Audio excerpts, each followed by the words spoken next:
Thanks. This is our shop, Artisan, and I'm going to give you a tour. It is a little bit of a mess right now because we've been doing constant construction, so please excuse the mess. We're trying to make the most awesome place ever. This is, well, our gallery. We have a show the first Friday of every month. We're part of the Penn Avenue Art Crawl Unblurred. This show is Katie Kitten Fists. It's a bunch of watercolors. This is reception for the tattoo shop. It's a bit of a mess and there's a lot of mud on the floor, only because we've been doing constant construction and we're building the foundation for this fire escape. I promise the tattoo shop is clean upstairs. The story goes that we were inspected about a year and a half ago, and we were given the okay on everything that we had done, and we were given an open time frame for what we were to do. And as long as we were making headway, everyone said it was cool. And I guess about 6 weeks ago, a new inspector came in and told us that, in fact, we only had 6 months left, and that a lot of what we had done was not okay. So this is what will be the new ADA bathroom as soon as it's completed. We probably have about 2 more days of work on it. Out here is where the fire escape is going to be. We've started the foundation. We had to build these walls to retain this dirt, and we had to fill these gabion baskets with all these concrete.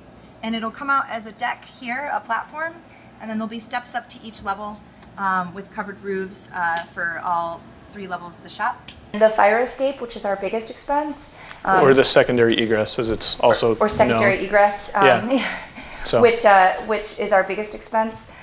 They had said that we were allowed to, as long as the permit was out, that we could stay in business and build it slowly until we open the cafe, which is why it's been 2 years before we've even opened this cafe we've been trying to open.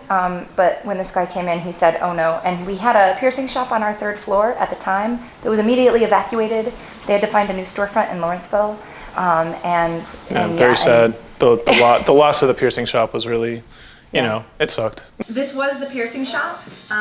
You know, like I said, it was evacuated when we didn't have a fire escape, which we originally were told we could build slowly with the permit and stay in business, and then later we're told that we could not. So they sadly were evacuated, but I can show you the 3rd floor and what's left. He's been moving stuff. He just opened his new shop a few days ago, so he's still got some stuff here and he's moving it in or out. So it's just a disaster right now. So this is the tattoo shop. This is where the procedures happen. We have 5 artists. So this is one of our artists, Barnesy. Hello.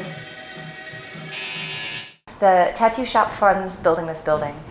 If we were to have to shut down for a year, we would lose our 5 tattooers that work here. Well, 4 other ones besides Jason. It'd be really detrimental, and it'd be really sad because we are almost at the finish line. So I did start a tattoo shop because this is what I wanted to do for the rest of my life, and it is what I want to do. It's what I want to do for the rest of my life, and I want to be invested in an arts community, and I want to have a community hub for things that would center around the arts, and I have a lot of people that are sort of counting on us and counting on this building, you know, surviving. You know, I've got a stepdaughter and a mother-in-law living with me, and I've got a bunch of really amazing people working with me upstairs, you know, and I just really need this place to survive.